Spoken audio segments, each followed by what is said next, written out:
Hey guys, my name is Maria Park and welcome to the Approach to Nerd. And we have my good friend Joe from Joe's Geek Show. Make sure you like and subscribe. All of his social media is down below.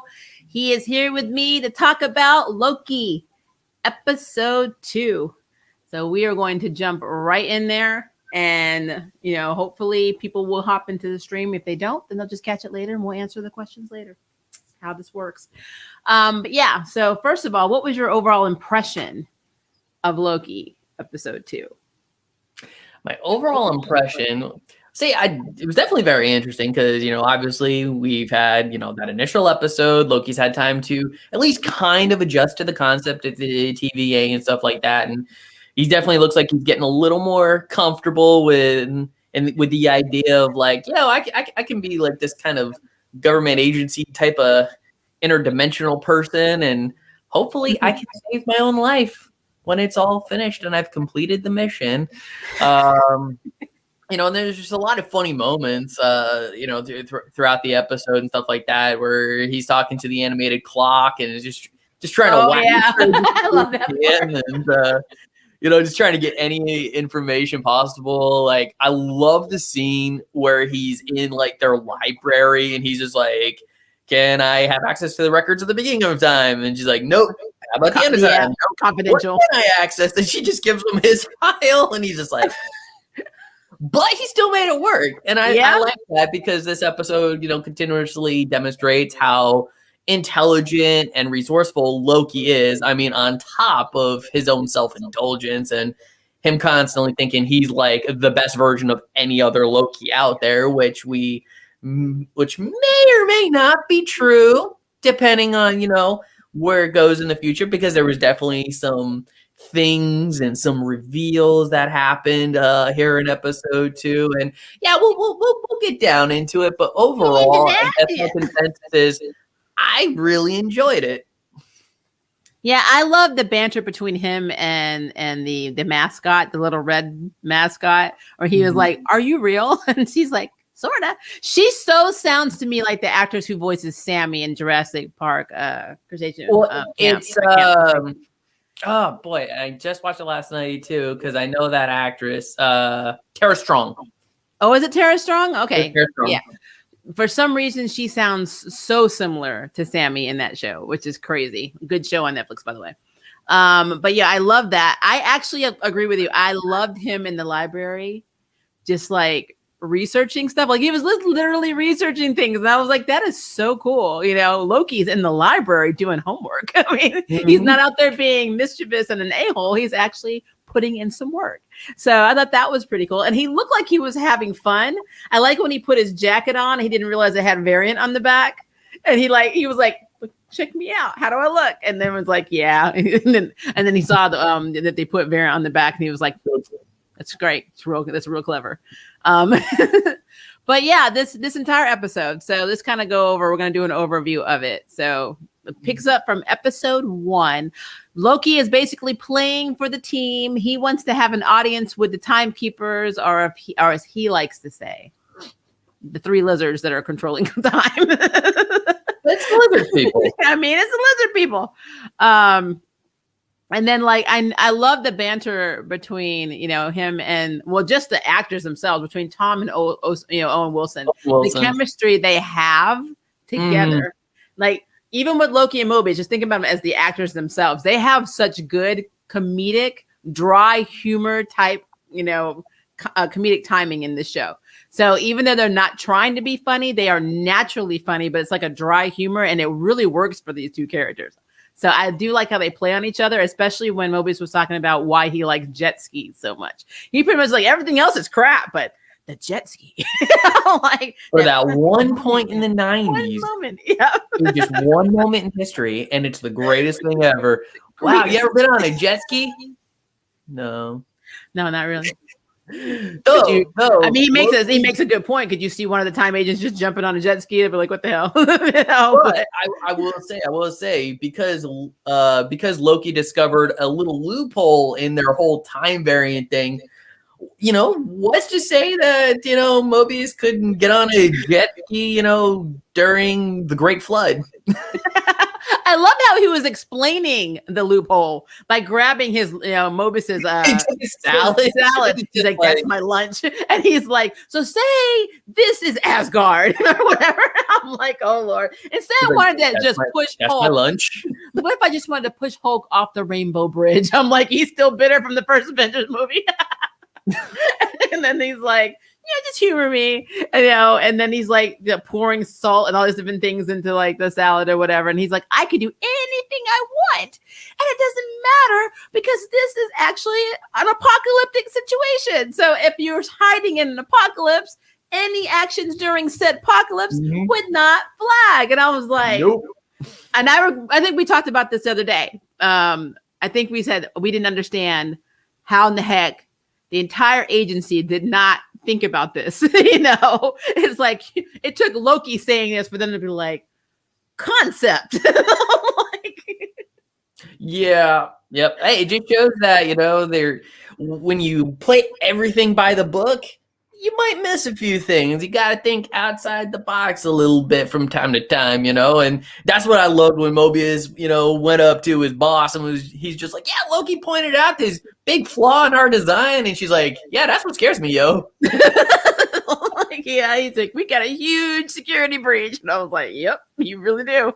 But it's kind of interesting that the agents actually treat the people that are about to die like crap, but they're not even people because.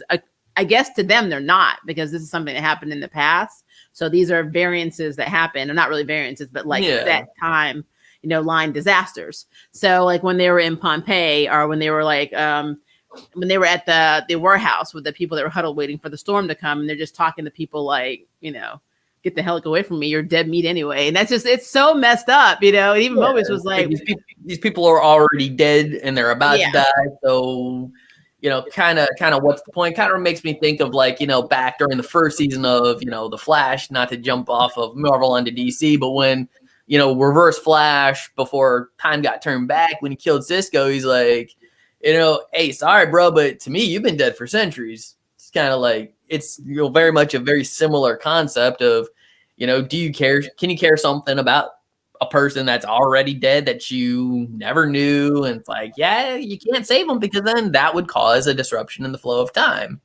And I do like how Owen Wilson and Mobius did point out, is like, hey, they don't have to be afraid of us though, guy. Yeah. I mean, there's nothing that you get out of being a dick when they're about to die. It's just true. There's no reason to be that way. Most people would go in there and feel bad they couldn't prevent it. This guy's like, "Yeah, get away from me." I'm like, okay. I was actually like, "I hope you're next." I'd at least be coming through with like, a few bags of Big Macs or something. Be like, "Hey, like, this is your last meal. Cool. Have some fries, some ketchup. I think it'd be great." Have that last meal. Oh, that would be all right. Well, my theory and I don't know if you'll agree with this. My theory in episode 1, I thought, what if this is not the timekeepers? What if these are the time twisters? Because they cause a lot of horrible crap to happen in the timeline themselves, and they make it seem so ominous in a way. Like when Mobius was asking, what was her name? I still can't remember. It's it starts with an R. The judge, Rayslinger? No, something like that. What was her name? It'll come to me. But anyway, they say it like so many times in the episode, and I can never remember her name. Yeah, and I knew it until I started saying it.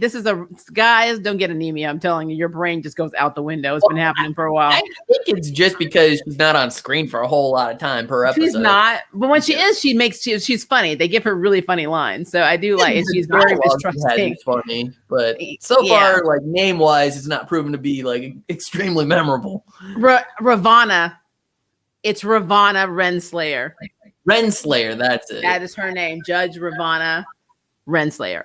It's just like when they were talking to each other, like when all the conversations that they were having, like when she was saying all the timekeepers are all concerned about the timeline and they're very involved in finding this variant. And I'm like, why?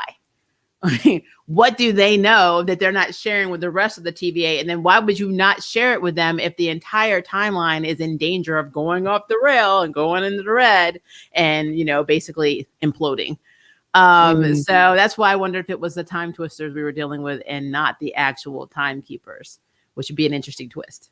It definitely would be fairly interesting, but I think we still need a little bit more information before we can, really make a before I can make an assumption. Like, I think I need more information on it and stuff like that, because it would be very interesting, but we'll see. Because I know when it comes to the timekeepers, they're definitely like, every time questions come up about them, it's like a very guarded question, like in terms of like the response. It's like, oh, hey, they're busy, but don't worry, they're talking to me. They're telling me what's up, and I'm just relaying the information to you. Well, can I go talk to them? Nah, they're busy, bro. Well, then that's the thing. What I love about comics is how many times these omnipotent beings have always been impersonated. And I know the timekeepers have been impersonated by the time twisters at least twice that I can remember in comic lore. So, yeah, it would be interesting if they're like, by the way, the timekeepers were not in control for a while. They've been held hostage while the twisters just were like, hey, we're living our best lives, screwing up time. So, I mean, it would be interesting if they turned out to be the actual villains in this. But yeah, I'm just throwing that out there. Just a concept. MCU can do whatever it wants. I just thought that would be an interesting kind of spin to it. But yeah, everything kind of went down after Mobius and Loki had their moment of research and non-trusting bonding because they still don't trust each other. Well, at least Mobius sure as heck does not trust Loki. But they do end up in they go into two places. The first place they end up going to is a Renaissance fair. And I know there's significance about the Renaissance fair. I can't remember why. I did not want to look it up because, I don't look at other people's reviews. If I don't remember it, that's something I need to research later. So I'm pretty sure there was a lot of Easter eggs in that Renaissance fair. I just wasn't paying attention as much as I normally do. Chalk it up to anemia, guys. But the Renaissance fair scene was interesting because it's the first time that the variant, who they think is Loki, kidnapped one of the agents. And before he kidnapped the agent, he touched her, and she basically became like Jackie Chan mixed with like some of our modern day US like base fighters, like I don't want to say like old school people like Seagal, because Seagal wasn't a good fighter, but Chuck Norris and like anybody that you like seeing in an American fight movie. That's what she became. She literally was going ham on everybody in that room. And then passed out. The guy was like, "What are you doing?" And then she passed out. And then it was like, wow. Yeah, see, what I liked about that scene too was it was to the musical stylings of Bonnie Tyler. It really was. Did have Bonnie Tyler. Very, very appropriate for the Renaissance fair. Perfectly. We know that back in those days, that was like Bonnie Tyler was some of their favorite music. Yeah, well, I think, and they were supposed to be. I can't remember where were they? They were in. It wasn't Oklahoma, because Oklahoma is where they went. Salina, Oklahoma is where they ended up, right? In that town, and before the I can't remember. I'm trying to remember I'm trying to get my travel points, and it's so hard because they travel so much in the show. Oh, where did they? I didn't really pay attention to that part. I just kind of watched the show. I'm like, Joe.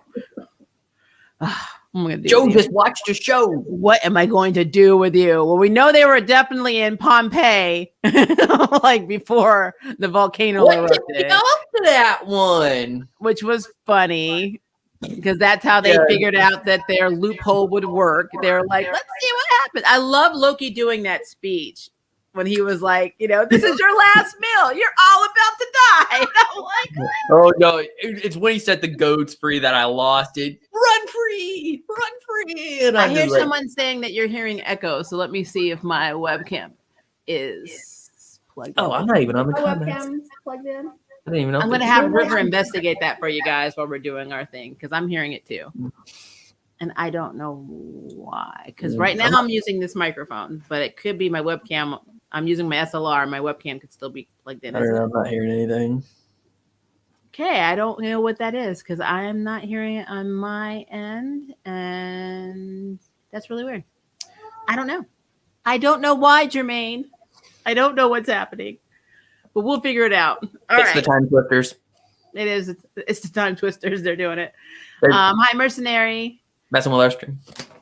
All right, so this actually could be something that's happening only in StreamYard because it's not happening when I make videos. So I don't know what is going on. It could be something in here. Maybe a setting got, I don't know. Maybe something got updated. I don't know. But just let me know if that keeps happening, because if it keeps happening, it's not our fault. It is the time twisters. So Joe is right. Yeah. So back to that. So we know they went to Pompeii. They proved their point. They went and they they originally had gone to the Renaissance Fair, and Loki tried to trick them by saying that the variant Loki was outside the tent. If they walked out of the tent, they were all going to die. And then, of course, Mobius is like, "You're such a liar. You are so lying right now." I'm a great listener too, guy. I don't know. Oh, it's fine now. Said just blame Barry messing with the timeline. I blame Barry for most things, so that's appropriate. But I mean, Wally West is the best Flash anyway, so it doesn't really matter. Oh, there's no doubt about that. Wally West being the best. So it is what it is. But so now we're going to come to the part where things start getting real. This is just a recap. You guys have already seen this if you're in here, so I'm not really messing you over by not telling you everything that went down in this episode. But so they go to the place I forgot. And they have, for some reason, in the middle of this storm, they have a hurricane sale on plants. And I'm going to tell you, as somebody who lives in Tornado Alley, I do not go to Lowe's, Home Depot, or anywhere else during a sale when there's a storm outside, because I am not crazy. So I want to live. I don't want to risk my life to get a plant. And I love plants. I have plants all over my house, but I'm not going to walk out of this house and die for one. So, I don't know if it's like an 80% discount. No, sir. You stay your bed at home and hope Prime delivers. Anyway, no. So I found that interesting. But they all went there because they figured that's exactly where variant Loki would be. And technically speaking, that's exactly where the variant they did figure it out. Was. But what got me is they do things that always drive me insane, and that is they split up. And I realize you have to have little subgroups, but it's like Star Trek. Star Trek knew they sent the red shirts out to do the crazy stuff where they die. The main characters don't do that, So Chicky, that I knew the name of, I don't remember the name of, who is the main guard that pretty much knocked Loki out, and then he stole her time thing in the last episode. She was like, "He's staying with me," and I'm like, "This is not a good idea." I already thought in my head, this is really dumb. And what experience have you had with Loki so far? Did you think that this was a good idea? But she decided to keep him with her alone, and everybody else went with Mobius. I'm like, this is really stupid. So they find the guard that was pretty much kidnapped amongst the people that are hiding, and they had her like handcuffed in the back, and she let them know that pretty much she gave the location of the TVA to the variant Loki. So we already have this going on, and then we have basically the variant Loki shifting from body to body, just taking over different bodies to talk to Loki. And Loki's trying to literally have this conversation with him. The first person that the variant took over was with Denzel Washington. Yeah, but they're like, the first person that the variant took over was the guard that was with Loki. And I kept thinking to myself, they're never gonna believe he didn't knock her out. They're never gonna believe that he didn't just betray them, by seeing that situation. So, and I think he saw that too in his head. But Loki being Loki, he was like, "You could be my lieutenant. I plan on taking out the timekeepers, and you can work for me." And Varian's like, "Nah, not interested." And then you see all of the reset devices that the variant was stealing were literally all over this warehouse with the 80% off plant sale. And and then they all just kind of sunk into the ground, and they made like this. I guess it made a portal. I don't know what it was doing, but it's not good. And Loki figured out that, this variant Loki was up to something, but it had nothing to do with the TVA, like literally. And that variant even said, that's not what I'm doing. I'm not doing that. I'm not, I'm not going for the timekeepers. I don't have any interest in that. So this is something completely different that is going on. And then we see who the hooded, person is. And is basically quote unquote a female version of Loki. Only we don't think it is. Loki. Yeah. Maybe. We do not think it's Lady Loki. Who do we think it is, Joe? We have talked about this offline, and we have come up with the idea that we could be dealing with not Lady Loki, but Enchantress. Yep, Sylvie. Because Sylvie has so many connections to Young Avengers. We already know we're getting Wiccan. We already know we're getting Hulking. We already know that Sylvie got her powers from Loki, and Loki was manipulating her to cause her to just basically cause mass destruction throughout the comics. And I think that because we're moving towards Young Avengers, that makes the most sense to me. Yep. So Because it makes sense that, you know, if it is indeed Enchantress, why they would be detecting a Loki signature and assume that it is Loki. Now, we're not discounting the possibility that it could just be Lady Loki, but typically in the comics, when we get Lady Loki, she still has the black hair and, you know, that whole shebang. You know, whereas Enchantress, she's got, you know, the blonde hair and you know, of course, there's that the green aura thing she's got going about her. So, you know, I'm really leaning towards Enchantress over Lady Loki. Yeah, and there's always been assumed that she actually was never a real person, that she was like Wonder Woman created by Loki from his own essence, basically. Instead of clay, it was his own existence that made her. So she was basically made from Loki, which means that's another reason you'd be able to detect her as Loki. I thought that was fascinating. And it makes me wonder, are we going to see coat of arms in this? Because I mean, that would be cool. Because that's who she's eventually. She starts. I think that's the first team that actually recruits her. Is the coat of arms. I have to go back and look at the timeline. It's been a long time, but I do know that she has a heavy connection to the Young Avengers, especially Wiccan and Hulking. She pairs up a lot with them in the comics. So yeah. I think that in itself would be awesome. And then just thinking about all the possibilities. I keep bringing this up, guys. Remember, I keep saying Illuminati. You know, I say this all the effing time because we're having Secret Invasion. And for me, you cannot have Secret Invasion without eventually having the Illuminati. And she also joined Hood's Illuminati in the comics. So that just gives me more hope that we will have the freaking Illuminati in Secret Invasion. All of these little steps just scream Illuminati to me. So if Illuminati is a thing in Secret Invasion, when we get Nick Fury's TV show, you're going to see me. I will make Joe do a cartwheel because I'm too tired. I have anemia. And I will have the balloons and we will have a party. But because remember, all of the shows and the movies are connected. So, I mean, it makes sense, right? You put in the key characters that we know had significant roles in Secret Invasion. You're bringing in Young Avengers, which also play in the Secret Invasion and the aftermath of Secret Invasion. So, I mean, and we already know we're getting Fantastic Four, Reed Richards, Illuminati. I mean, it's so many things. And even with Sentry he wasn't an Illuminati member, but he did, first of all, he was a threat to the Illuminati, and then they had him do things. So, like, they like sent him out to do stuff in the comics. So every character that we have seen a reference to, like Sentry's belt and WandaVision, have all ended up being somebody who was either in the Illuminati, a threat to the Illuminati, but something to do with the Illuminati. So if they are not going to do the Illuminati, they are effing up big time. I mean, big time. I call BS on the plot. That's all I'm saying. But yeah, so Sylvie is definitely me and Joe's pick, Enchantress, for who this person is, because everyone's like, oh, you know, when I was talking to two of my friends, they were like, it's totally Lady Loki. It's definitely Lady Loki. It's definitely Lady Loki. It's not Lady Loki, because if it's Lady Loki, it would be a completely different storyline. Like, it's not.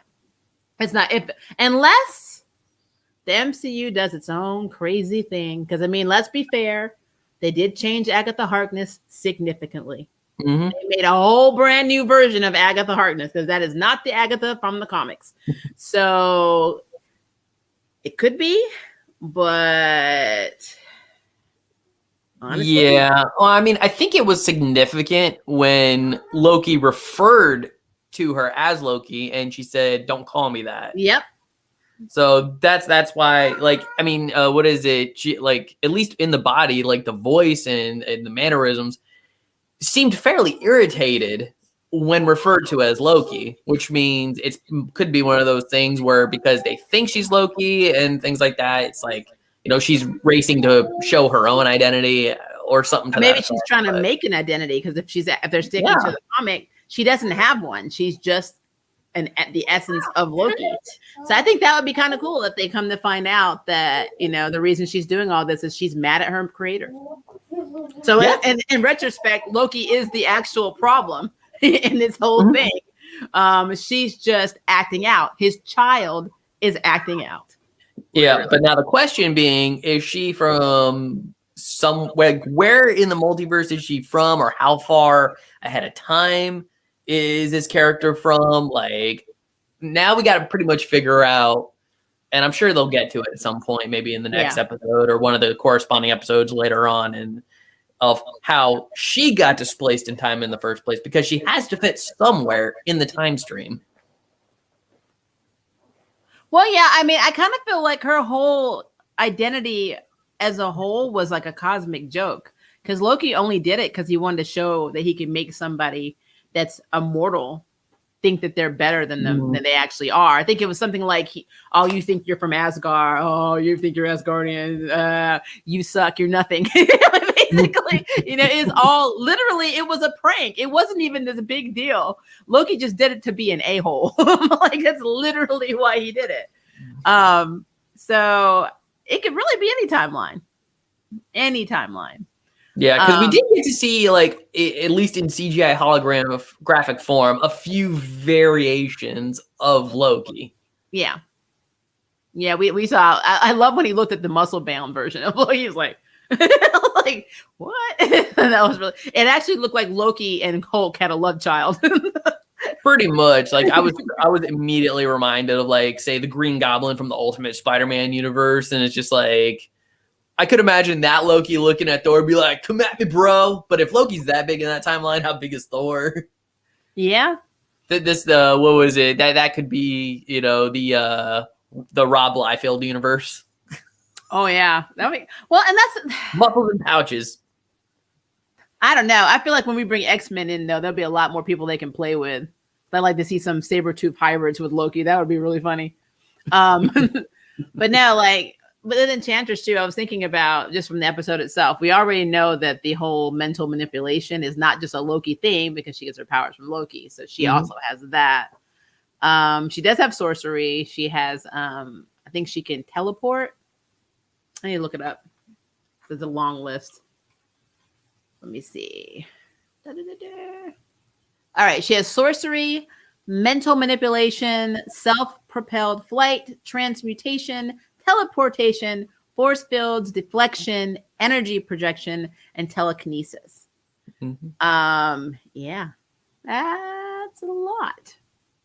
Yeah, that is a lot. But they, again, in the comics, it never says if she had started off as a regular human that Loki manipulated into believing she was Asgardian, or if she was just created from Loki. And a lot of different comics have, like, kind of insinuated that she was, like, kind of like how the DC's Wonder Woman is, that she was made from instead of being made from clay, she was made from Loki, just out of boredom, on a whim, just to see. It's kind of like what we see in Jurassic Park, just because you can do it doesn't mean you should, kind of mentality. And that's what Loki did with her. So see, the greatest cosmic jokers were if we found out that she was a toenail clipping. I'm done with you. Like, that's actually horrible. And this is why we miss Joe. This is why we miss Joe. Joe in the writer's room. So yes, Enchantress started off as a nail clipping of Loki's left foot. Are we all on board with this? Yep. All right, everyone, pack it in, send it in. Like, I'm gonna get a job at Marvel yet. And that's why she's mad. She's like, I'll never be stepped on again. That's so horrible. But yeah, so Loki at the end of this episode did a little action that I'm sure many people probably are discussing now, and that's that we're calling her Enchantress. Open the portal. She waved goodbye and she jumped in. And then as Mobius and them are running and saying, Loki, basically, don't you dare. Loki looks at them and then he jumps in the portal too. Now, I don't know if he did that to apprehend the variant, to clear his name, or to help basically making himself seem useful, or if he did it because he just wanted to get the heck away from the TVA, or maybe both. Because quite frankly, once he helps them with their mission, what happens to him after that? Do they delete him? They would most likely disintegrate him because he's still a variant. Yep.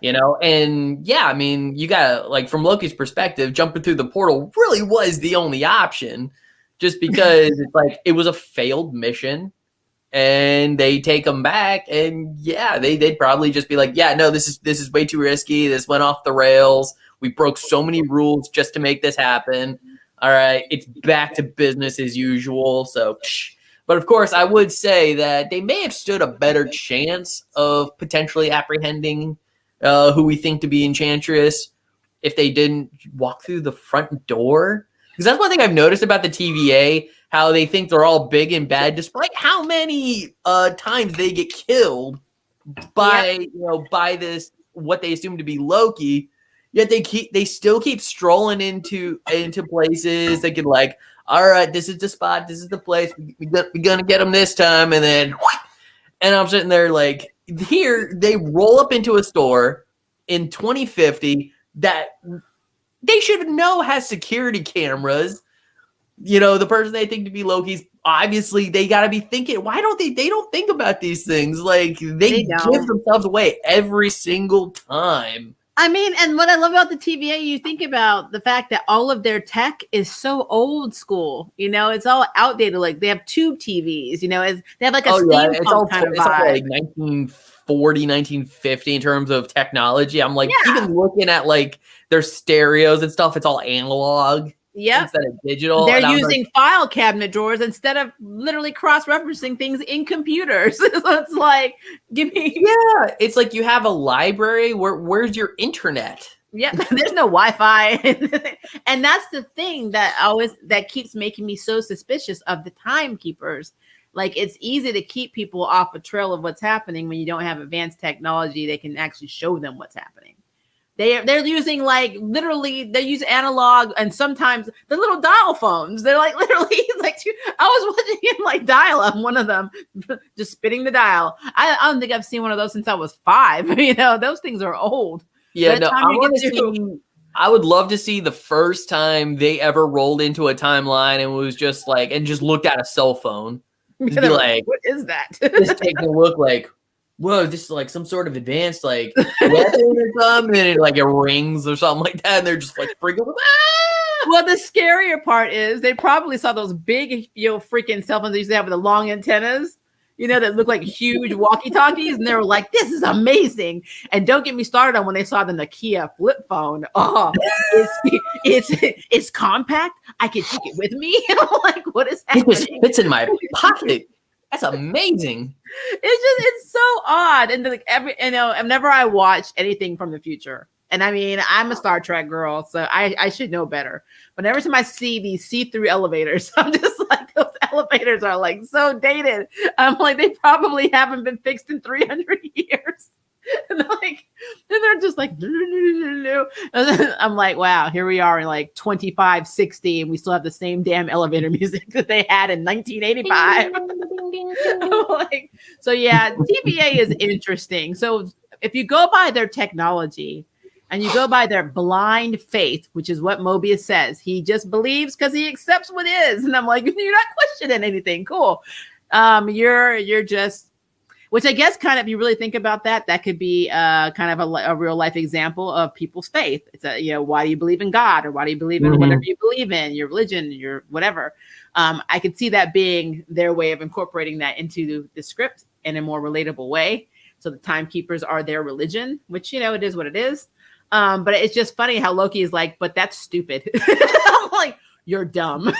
Yeah, but then I loved Mobius's response is like, dude, you're like this. You're the son of a frost giant who was raised by Odin, living on Asgard. Do you not hear how crazy how stupid and silly that sounds? You have frost giants. Like, yeah, I thought that was really funny. We'll get to your questions in a second, guys. I know you guys are posting stuff. But no, overall, I really enjoyed this episode. And I'm trying to figure out, because if we're right, and this is Sylvie, this is Enchantress, then the motivation is clear. If it's the same story in the comics, she is ticked that she's ticked that she has these abilities. She's ticked that she has no idea who she is because she has no identity. She's mad. She's mad at Daddy. That's basically it. She is mad at Daddy. And that's why she didn't want to be called Loki. And call me that. It's bad enough. I don't even know who the heck I am. And I have these abilities because of you, So I could see that being a thing. The only other thing that I could think of that could be happening is maybe something happened in Asgard. And if she thinks she's Asgardian, because remember in the comics, Sylvie thought she was actually from Asgard. She might want to go back and save Asgard. And this is her way of going back and undoing all the damage. And I'm only saying that because they keep bringing up the fact that Asgard was destroyed. I get it in the initial, part of the episode showing him, what happens in the future or Loki's future. But I don't know why they keep bringing it up. So it could be more Asgard and saving all the thousands of people that were killed is her, just undoing the apocalypse there, basically. Yeah, well, it's like just from the final minutes of like this episode, which is crazy because it's only episode 2, but it's like what we think who we think is Enchantress and such bombed the time stream. Just friggin' bombed it. What's that gonna look like in the next episode? Well, it's funny too because we've already established in MCU that the time doesn't mean anything. Traveling through time means nothing. It is like this is the one like series of movies that doesn't have the whole hangups that Doctor Who has and Back to the Future has and every other genre of time travel I've ever seen. You don't go back, you don't meet yourself, or you don't do something that causes something to rewrite your time. They do it across the board. They even do it on CW shows. They're doing it on Charmed. It's like you don't do that. But MCU's like, it's all good. I'm like, whatever you do now is fine. This timeline will still exist, and it'll just create another timeline based on everything you effed up. A branch and a branch and a branch and a branch. And I'm like, well, but what if I go back and kill like somebody of interest, that we need in the future? Like, what if I kill, I don't know, Tony's dad before he gives me the shield? I just shoot him. Therefore, I never got the shield. But that's okay, because what you're saying is that's going to be a brand new timeline, and the timeline where that didn't happen was already established. So don't worry, I'm still Captain America down the road. That makes no effing sense to me. Well, the whole explanation of time travel in Endgame just made no sense, really. It feels like, because even when Rhodey was like, well, why don't we just go back to baby Thanos and, and Hulk Banner's all like, yeah, we see you can't do that because then it's like the past becomes your present and like your future becomes your past, blah blah blah blah blah. And it's just like Captain America went and fathered children and branch, so this timeline would still be kind of as it is. And and I saw something, I think it was on Warp Zone, where you show Captain go back in time and with Peggy, and like he's living all the years that he knows stuff is going to go down, and then they get to like 9/11 and he was like, no, we're not going to New York with this week, we can't go this week. She's like, why? And like he's like, just trust me on that. And like he can't tell her all these things, and like she was trying to invest in like some stocks, and like one of them was Apple, and he's like, he wanted to say do it, and she was like, no, I think I'm gonna go with this Warring House one. He's like, oh, like, because he couldn't tell her. Yeah, but it's stuff like that when you get down to it that make me kind of think like, okay, I get the TVA said that Endgame was supposed to happen as is, but that whole thing with Cap at the end, I'm like, they should have had a problem with that. Yeah, I literally, that's why I labeled him a Mary Sue. I'm like, he got pretty much everything he wanted at the end. He got to go back in time, be with the woman he wanted, live his best life, whole life, all that. While like everybody else kind of was stuck and suffered. So I was like, yeah, no, I was a little annoyed at that because I'm like, no, he's supposed to be with Sharon. Sharon's his love. That's his wife in the comics, yo. It's like, well, to be fair, Sharon and him have had issues in the comics too. I'm like, hey, they've had issues, sure. They but, had. you know, I I mean, mean, heck, she got sent to a whole other universe. I was looking forward to that Sharon Cap relationship later on, but then they're like, nah, we're just gonna wrap up the story and just send them back. Oh, we're just gonna make her power broker, which is very contradictory to, you know. But Sharon is now power broker and double agent Sharon. But to be fair, Sharon was also a double agent for Hydra for a little while because she was ticked off that she was left behind during mission by Nick Fury. Mm-hmm. So all of that kind of ties in, but they're doing it in a very dysfunctional way. But we never knew in the comics who Power Broker was, and now they have her. So I don't know. I guess Sharon's a tragedy of the MCU. That's all I'm gonna say. Yeah. All right, guys. Let me scroll up. Sorry, scrolling up. Woo! Okay, I love this episode. Can't believe Lady Loki got her debut this soon. If that's her, I still think we think it's Enchantress. It is Lady Loki. We're still kind of leaning towards Enchantress here. Yeah. Everyone was still doubting him. Yeah, Loki's easy to doubt. Yeah, well, I mean, they did pick Loki at a time when he was practically at his most evil, so it's understandable. Yeah. Like if they pulled him from the timeline, or he got pulled from the timeline, like say right after Thanos snapped his neck or something like that, that would be a changed Loki. Or right after Ragnarok, I think. Yeah, that would have been ideal because that was when him and Thor were bonding. So I think that would have been really good. I like how the librarian said "happy reading." She said that sarcastically. She did. Well, I love how she was typing, and he's like, "Hello, hello, hello," and he had to say, "Ding." No, you got to ring that bell, yo. I can't tell you how accurate that is in some of the doctor's offices I've been in. You can still literally just standing there for like ever. And then they have my little, like in some of my offices, they have the little bell and I have to ring it. And she's like literally as close as my microphone is how close I am to this woman, which I don't recommend during COVID. They typing away like, and she's just like I'm not standing there saying, excuse me. Yeah, it's like they're on autopilot until they hear that ding. They're just like, yep, you're getting ignored. I mean, you can knock on the window or anything like that. Yeah, I was like, I bet if I hit her in the head with this messenger bag, she's in. I'm like, let's see, 3 lizards. Ha! Now that's funny. I'm dead. I mean, that's what he calls them, the 3 lizards. He's like, the 3 lizards that have control over everything, time and space, and you just are completely okay with it with no questions asked. So I thought that was really funny. Will Loki still plan Xander? I still plan Xander. Wait. What? Can you clarify that statement? I need you to clarify that. Are you saying Xander as in Power Ranger Xander? Because I don't know why Loki would jump into the Power Ranger universe. About Xandar, the planet? Yeah, we need clarification on that one. Yep. That's what I'm hearing echo. So I'm glad I corrected that. Thank you guys for letting me know. And once again, I also blame Barry Allen. Let's see. I'm a little bit miffed that Lady Loki doesn't resemble Lady Sif at all. Well, we can't find Lady Sif. So, I mean, she's Lady Sif was missing in Ragnarok too, Yeah. So I don't know why. I don't know where the heck Lady Sif is. It doesn't make any sense. Like, I'd heard they couldn't get Jamie Alexander back for some reason. Probably because she didn't want to come back for like 30 seconds to die in Ragnarok like everyone else did. Yeah, I'd be kind of miffed about that too. I mean, the last time I think we saw Lady Sif was in Agents of S.H.I.E.L.D. I don't think we saw her at all after that. She wasn't in S.H.I.E.L.D. in the second Thor movie, and like that was it.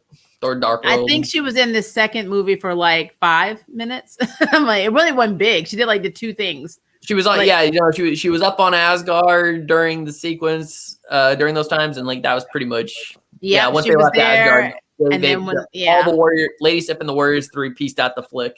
Yep, they were just gone, and then and then after that, I think is when we saw her on Agent of the S.H.I.E.L.D., and then we never saw her again. I don't know. Or Chester messing with something that makes it echo. So Chester P's doing it. Wow, you're on the roll today, Jermaine. Damn it, Chester. Isn't Loki fighting the Mighty Morphin Power Rangers Ultrazord right now? So me and Joe are Power Ranger fans. I'm racking my brain. I don't know why Loki would have any skin in any of that game, like at all. I think Loki would look at Power Rangers and laugh hysterically. I mean, to be real. Oh, I think Loki would make a great Power Rangers villain. He would, but he would laugh hysterically. He'd be like, "You're doing what?" and you're trying to come at me with spandex. Cool. Actually, now I'm going to send a tweet to Ryan Parrott and be like, hey guy, can you make your own version of Loki? Power Rangers villain, like what was it, like Rita's second cousin twice removed? Like her brother-in-law. So I'm not grasping the time travel in MCU. Is this an alternate reality Loki, or does this mean that Loki is alive in the main canon somehow? This is main canon technically.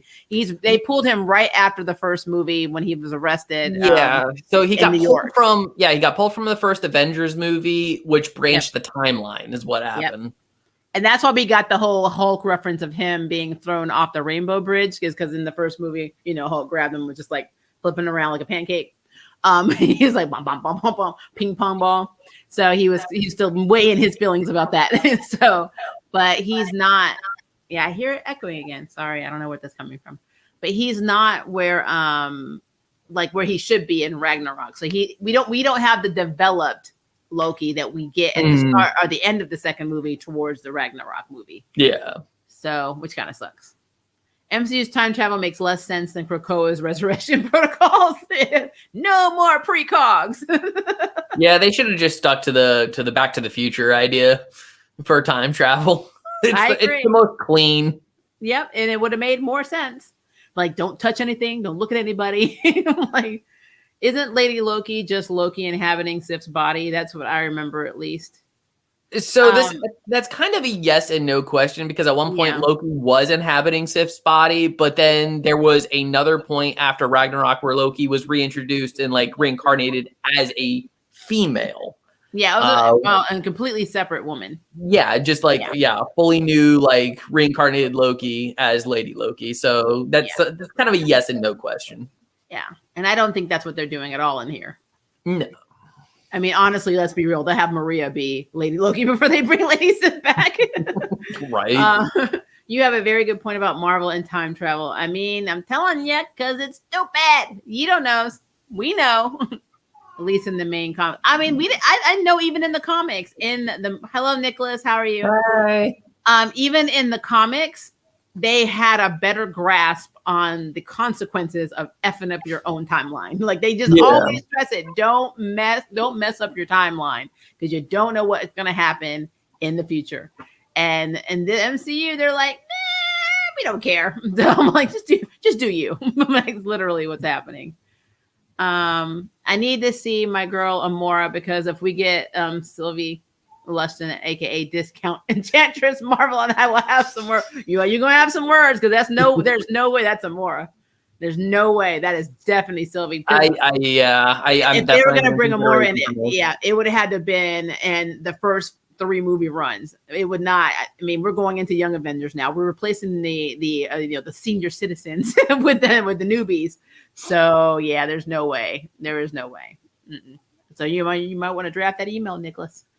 Would the Illuminati still work in the MCU while Xavier and Iron Man? Why not? I mean, they pretty much redid their own Avengers, because I mean, the main Avengers was not like the members we had in the first Avengers. Remember, they do their own. Yeah. Like, it's just like when you're watching DC. Arrowverse and the teams in Arrowverse are not the Justice League that we all know and and love and understood were the first. Justice Society of America technically are a little bit more accurate in Stargirl, but when they talked about it in the Arrowverse initially, it was not the same team. So MCU does its own thing. They are their own universe. They are the movieverse. So they can do whatever the hell they want. And that's good, weird, and sometimes bad. So also with the movies and like the MCU and stuff, it's gotta be a little give and take from time to time, because unlike the comics where these characters can stay eternally young, unfortunately, real people get old and real people die. Yep. And then some people just get written to die, which so Black like Widow if the MCU really continues for the next 20, 30 years, for example, we're gonna have fully new reinterpretations of like several different teams. Yep. Well, every time I look at Black Widow, though, I'm like, her movie's coming out on July 9th, right? And I'm like, you killed her off in Endgame. Like, that's a very weird choice. I'm like, it's a prequel. It's a weird choice. No, I know they're trying to bring Lena in. Finally getting one though. She's like one of those characters where it's just like, yeah, I'd love a movie about her. Okay, after she's dead, but here you go. I'm like, that's right. That is so stupid. They should have done that years ago, but that's just me. Whatever. I'm doing good deal. Just a little thrown with this Planet X issue. Mars is now Oracle. Oh Lord, let me stop. So you're talking about things that are happening in our Marvel verse in the comics. Krakoa is a big subject here. Yeah. Because then we would have equal. Yeah, they're talking about that. So if Loki has a kid, does Thor know about this? No, not at this point because they're not in the same timeline. Yeah. Well, I mean, technically, we met Loki's kid and turned out to be Thor's sister. Yeah. Oh, yeah. Lord, no. Oh, comics. Because comics. Oh, Lordy. I'm definitely not at all familiar with Sylvie whatsoever. She is, as Nicholas said, I guess she is a dime store version of Enchantress. She's still a cool character. To me, I didn't have a problem with her. I like her. Yeah, I like her. She has a lot more struggles because of her situation and how she came to be. So I do like the drama surrounding that. So she's pretty cool. She's pretty cool. And like I said, she's had a lot of Young Avengers runs. She's done the Doom Maidens, I think. I'm pretty sure she was with Doom Maidens. Mm-hmm. See if I can look at that too. But I'm pretty sure she was with the Doom Maidens. I'm so shocked I remembered that because my brain doesn't work anymore. But she's had a long run with a lot of different heroes. But she started as an antagonist with Hulkling, and then before long, her, Wiccan, and Hulkling were like literally recruited in the Young Avengers together. So there's so many stories there between them that she's kind of like the Rogue character in a way. How Rogue was like with the Brotherhood of Evil, and then kind of recruited into the X-Men, even though Wolverine couldn't stand her because of what happened, with. The story. So, yes, that's pretty much how Sylvie was. And so she's very, very interesting. But I know some people love the original, and you can't replace the original. It's just what it is. But sometimes you can. Sometimes you can. And it's acceptable. Like Miles Morales. When he rolled out as Spider-Man, a lot of people were like, "Am I gonna like it?" And then a lot of people were like, "I love Miles. Miles is awesome. His video game is amazing." So. Yeah, but then he stepped out of the Ultimate Universe, and Bendis was like, "Oh crap! Now I have to adhere to regular continuity." Because that was like one of the best things that book had going for it, was being on Earth 1610 in the Ultimate Universe. Well, I'm so used to them retconning everything, both in Marvel and DC, that it's not even. Don't get me started about my favorite crap series that starts with a one or more.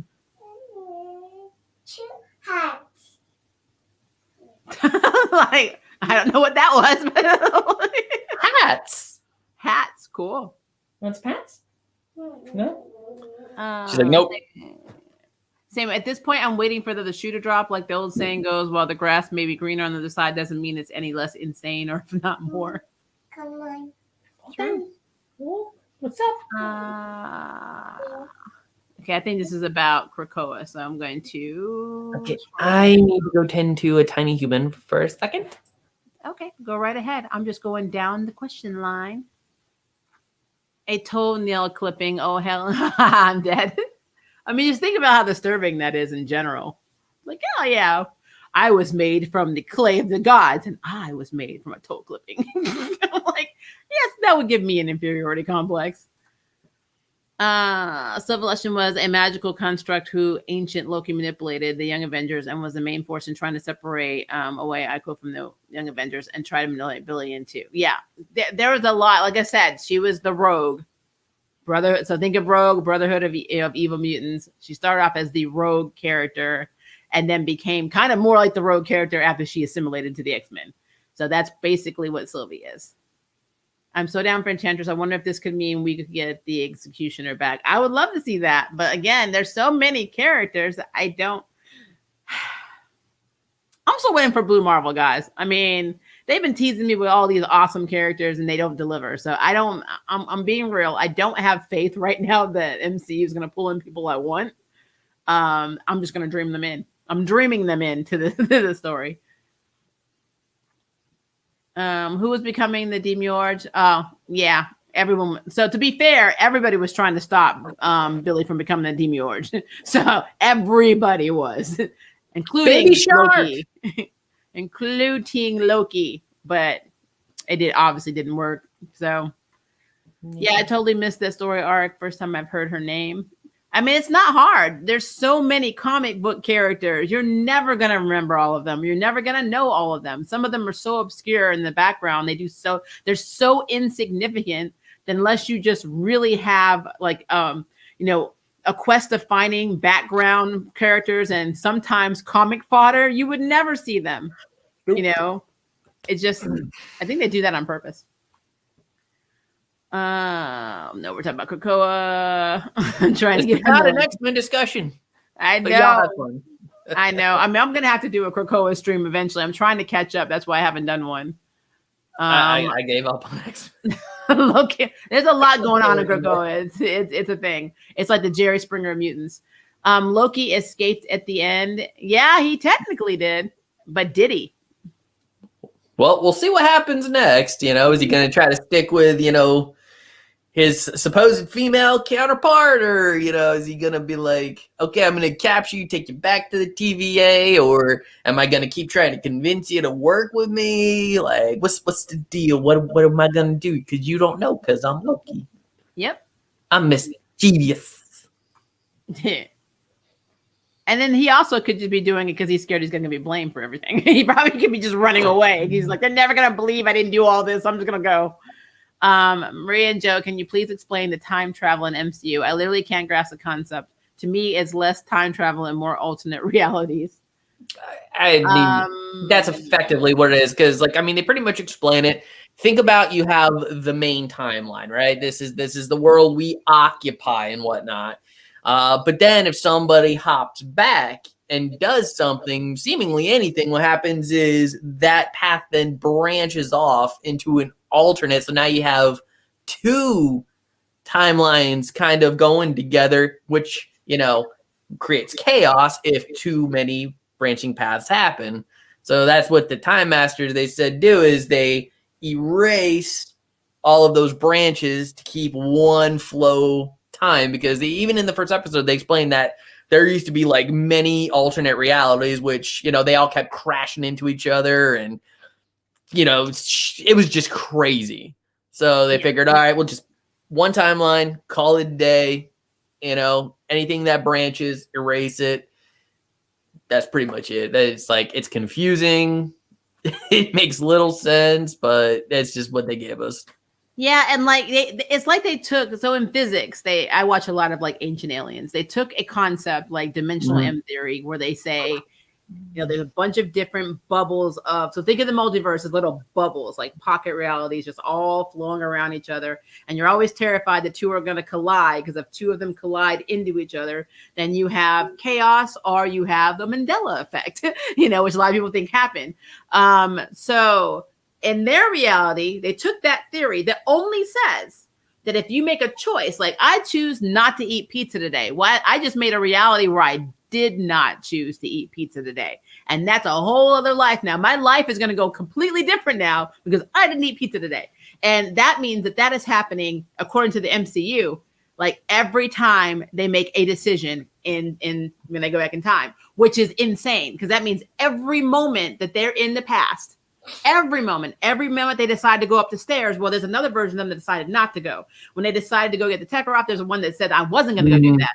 There's so many infinite loops that it doesn't make any sense. Now, if they're trying to say this is how they originally formed the Nexus Bridge, then I'm okay with that, because, the Nexus Bridge is bridging all the reality. So I can see, and Wanda being a Nexus, being makes sense too. If they're saying that this is why we have all this, we all have one secret timeline, but now we have all of these multiple Earths because of all the decisions that the Avengers made when they went back in time in Endgame. This is what happened. This was a consequence of them effing with time. Yeah, because or to have a more, or to have just a bit of a more extreme example. Let's say you went back in time and you decided, I'm going to kill my dad, right? And you murdered your dad. All you did was you just created a branching timeline where you didn't exist. You yourself, in your current time, still exist just fine. Yep, because in your original past, you didn't kill your dad. So in your 616 life, you did not kill your dad. But when you went back in time, it created 619. And in 619, you killed your dad. And because you killed your dad, that was 619. I know it's so stupid. But that is literally what they're telling us. So I can literally go back in time and kill everybody. I'm gonna kill everybody in history. We'll see what Marvel's doing. Marvel is avoiding a flashpoint. But are they? Because DC time travel is you go back and you change something. There you have the butterfly effect. There, what you do in the past will affect the present, and so on. Therefore, you got to go back and you got to correct it.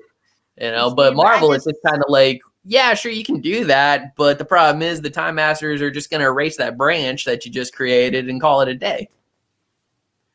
Which is crazy. Because technically, if they were erasing the branch, then in theory, that means Captain America's new life never happened when he went back in time. And that was part of the discussion, too, is that to some degree, people were making the theory that because the way they explain time travel and stuff, that Captain America technically didn't impede on the life of Peggy Carter from, that current timeline.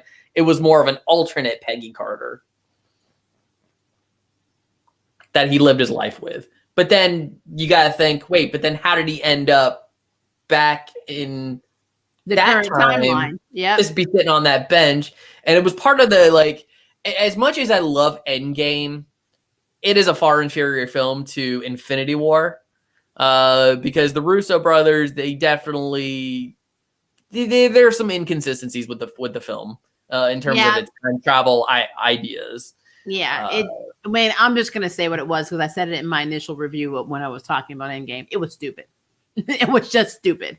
So I don't think it was stupid. It was just it wasn't as much of a movie as it was. It wasn't a movie. It was an event. No, I'm saying really I think the time travel aspect is stupid. It was. Oh yeah, the time travel. Dumb. That's what I'm talking about. It was absolutely stupid. There are other ways they actually could accomplish the same goal. It's literally like I could take the escalator or I can run down the 147 stairs to get the same job done. Yeah, so heck, just the part with the Tesseract, I was just like, okay, this is interesting. So they lost the Tesseract during the first Avengers movie when Loki went off and did his show. Then they're like, crap, what do we do now? Oh, let's go back even further in time and grab it again. It's when you even say it like that, it's dumb. It's really well. First of all, in Endgame, anytime they fail to acquire the Tesseract, as long as they have enough particle juice to keep the time travel thing going, they could just theoretically keep going backwards. Well, no, my whole thing was, why didn't they just give Captain Marvel the freaking ring and then have her just fly away? Fly away with them. I don't understand. If you have the Infinity Stone and the Gauntlet, say, hey, you take this away into space. End of movie. It's done. But whatever. People like to make things hard for themselves. Apparently, Avenger Steve Rogers was decapitated in the original cut, and Thanos brought his head to the final battle. Wow. The Endgame Steve Rogers was unaffected, even though his past self was murdered. Wow. That would have been interesting to see. That would have been very cool to see, actually. I wonder. I would love to have seen the decapitated Steve Rogers, but unfortunately, Disney PG-13, which is basically just means Disney PG with maybe a curse word or two. Yeah, which is interesting because Disney, I think, has don't quote me on this. I think they have their hands in a lot of industries that are not Disney. Let's put it that way, and are making billions off of it. I'm leaving it at that. Oh God, no! They have their hands in so many cookie jars. It's insane. And there's a weenie in a lot of stuff too. Artists draw little penises everywhere throughout all of the Disney movies, especially The Little Mermaid.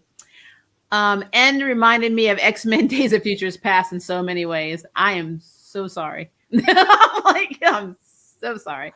Anyone knows me knows that I have a hatred, unless you're talking about the comics, a hatred of Bryan Singer X-Men movies. I liked his Days of Future Past. X2 was good. I just kind of wish what was he? Dude from First Class continued directing. Yeah, I like First Class. There you go. I'm scared that if we do get Sylvie, then what would happen if we met Lorelai? Oh, wow. The actual lovely enchantress older sister. I wonder if she would try to use wannabe Dawn Summers as a way to seize power and track her sister or more for one last magical duel.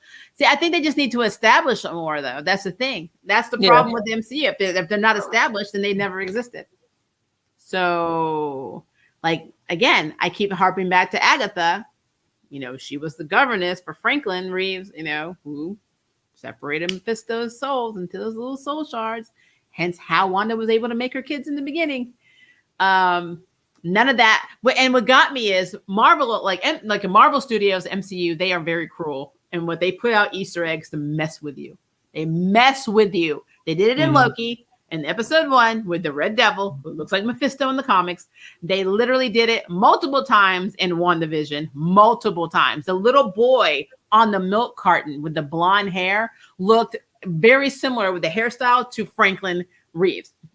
I'm like, that makes sense. And that's why I was like, maybe that's why Agatha's doing all this. The little boy was kidnapped. Her rabbit, Mr. McScratch instead of Nicholas Scratch. I mean, it's just there's so many things that they did because they wanted to make fans go insane. That's what it was. Like, and that they did. They did. We were like, they're putting all these Easter eggs in here, and we were like, they're so clever. And then we're like, nah, the antagonist is just Agatha. And we're like, it's Agatha Harkness. like literally, like really. No, like, hey, that was a great song, though. I mean, that became. I think there was like a few articles written of it. Like, I guess that became like the most listened to song on YouTube, like that week. I mean, it was. I mean, like the entire thing was like. I mean, the whole series was great. Agatha's lines were great. I like the actress for her. It's just her being the main baddie of everything was like. Really? Like, but she killed Sparky too. And we know in the comics that's not how Sparky died. I'm just scared that if we do get Sylvie, then what would happen if she met? Okay, I think I already read this one. I'm sorry. It is repeating. Days of Future Past time travel made more sense than Endgame time travel. The only thing that didn't make sense is how Kitty could suddenly phase people through time. I know that was never her power. I'm going to take your consciousness and send you back in time. I'm like, okay, that's new. I know why. Because the plot demanded it.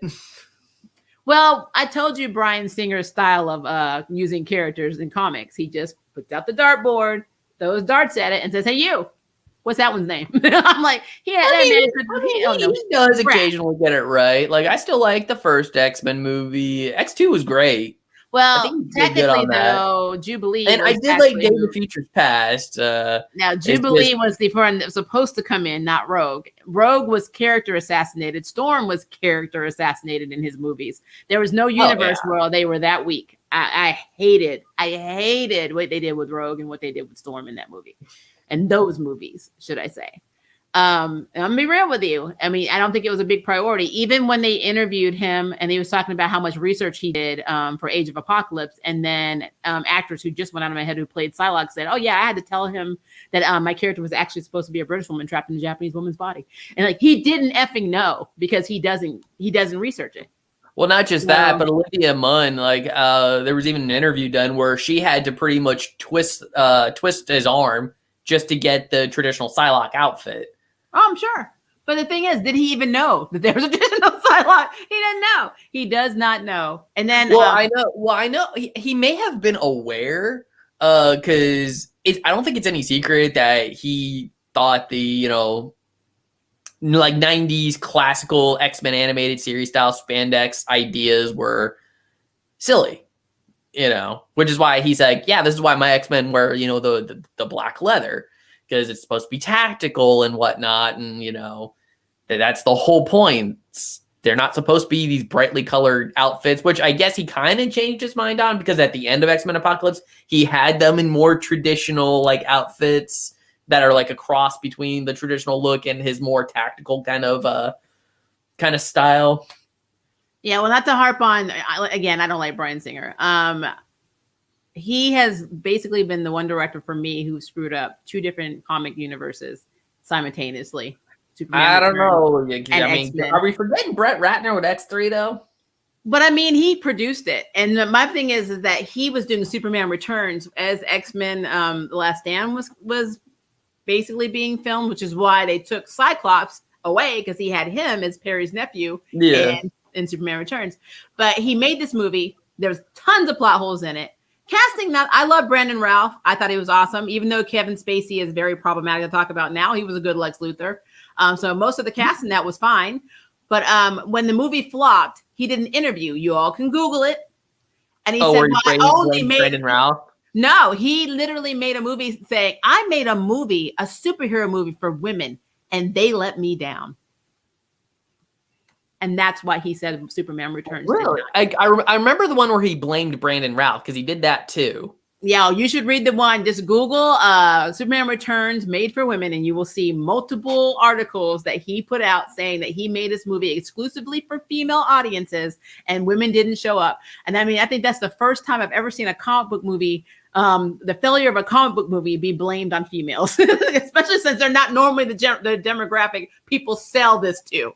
So even though there are lots of people like me who love comics, we're not the target audience. So I thought that was pretty. Well, I mean, he's also like, the dude is a champion of like deflecting. Oh yeah. Because he definitely holds his work in pretty high regards. And I mean, I enjoyed Superman Returns when it came out. I mean, to some degree, I do enjoy it just a bit more than Man of Steel, because it's got that more traditional Superman aesthetic going for it, like the Reeves films.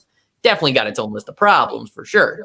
Well, he made Superman to a stalker. That's weird. Superman literally became a stalker. He literally was a stalker. Oh yeah, like I said, the movie's got the movie's definitely got problems. Well, now think about this, Joe. If the movie was if he was a stalker in the movie, and you made the movie for women, what are you telling women? I'm just putting it out there, guys. I can't make this up.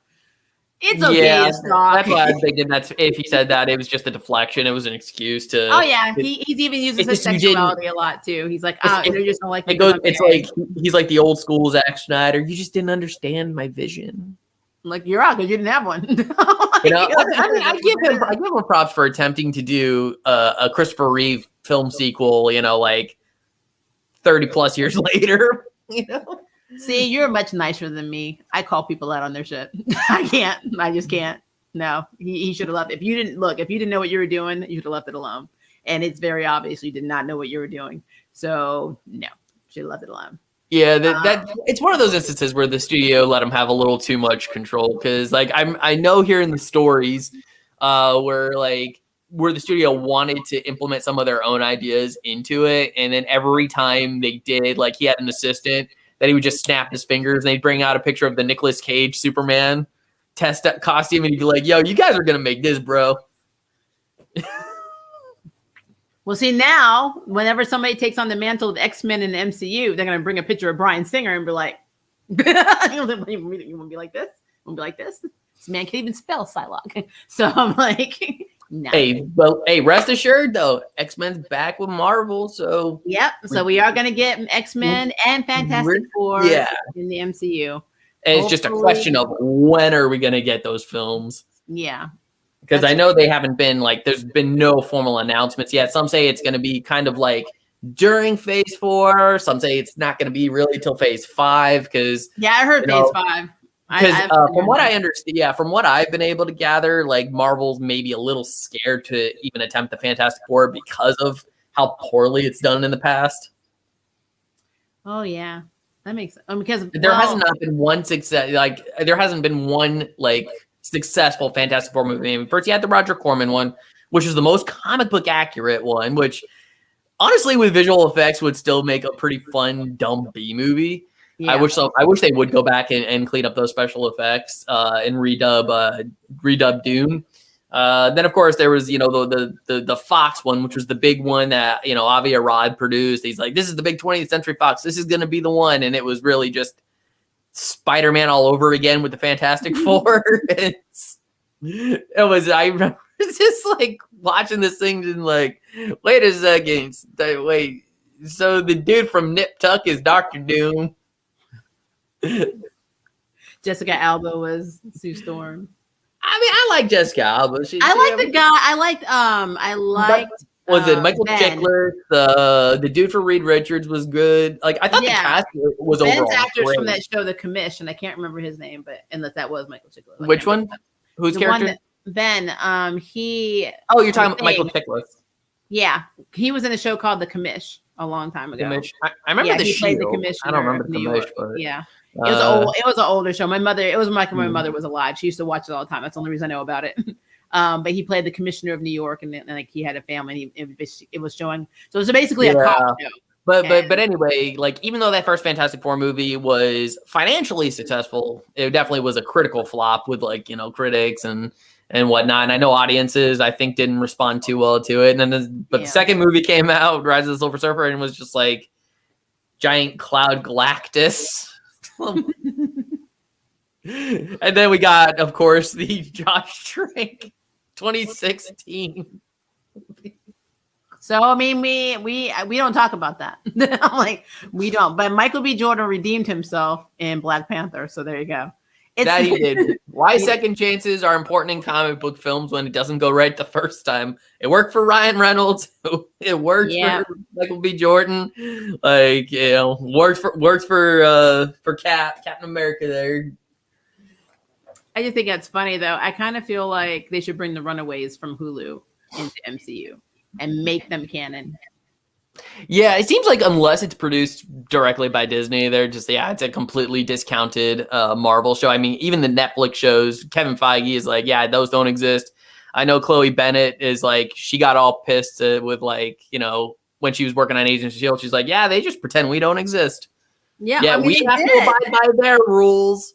Yeah, Agents of S.H.I.E.L.D. became like the redheaded stepchild. They're like, they were all connected, and then all of a sudden, they weren't in continuity anymore. It's like, how? Like, even Kevin's even saying the only canon show now beginning is WandaVision. So he's he said WandaVision was he's like, this is the first time it's connected. And what's really funny is you go on the internet, you go on Facebook and stuff when WandaVision first came out, and there are so many people arguing, no, the Netflix shows are canon, Agents of S.H.I.E.L.D. is canon. Just look at how many times it's referenced in the in the show. They call it the event in the show, and I'm like, sure, the show is referencing the movies, but are the movies referencing the shows? And that's the thing though, like especially with Agents of S.H.I.E.L.D., obviously there was a connection. And everything that happened, especially when Winter Soldier, with everything that happened with Hydra taking over S.H.I.E.L.D. and S.H.I.E.L.D. disbanding, that played directly into Agents of S.H.I.E.L.D. So when you say that is not canon, then you're basically taking a crap on all of the continuity that happened at that time. So it's stupid. It's really stupid. I don't know why they can't just say, yes, it's canon. If you don't want to bring anybody in, then don't bring them in. But don't discount the fact that all of these shows, when they were being created, were created as spin-off TV shows of these movies. Yeah, which to a degree is a bit of a shame because I did like quite a bit of Agents of S.H.I.E.L.D. and I actually really liked Gabriel Luna's Ghost Rider. Yeah, I really did like that too. We need to look at some more questions. I know our timer is going. I'm going random here, guys. With Monica Rambeau, shouldn't Blue Marvel be all but confirmed at some point? I'm telling you, I thought the physicist that she was talking about was going to be Blue Marvel in WandaVision, but I mean, and honestly, we don't really know who the physicist is because she went and met up with another soldier. So we have no idea who actually the physicist is that designed the car she was using. Wasn't it the military chick who turned out to be a Skrull? At the end of WandaVision? Was that the same woman that gave her the car? I think so. Yeah, but she wasn't the engineer. She was the person that was her contact for the engineer. So we don't know who the engineer is. That's what I'm saying. It could have been Blue Marvel. We just don't have Blue Marvel. I don't know why. Like I said, the decisions they make are very interesting. It's very, very weird. It was just Marvel trying to bring out the fan theories again. Yeah, that's why me and Maria have already dreamed him in and basically flipped Kevin off. Yep, we have. We just put him right where we want him. Yeah, that's all Blue Marvel. Every time something like really cool happens, I'm like, Blue Marvel came up with that. I'm like, it's Blue Marvel. It's Blue Marvel.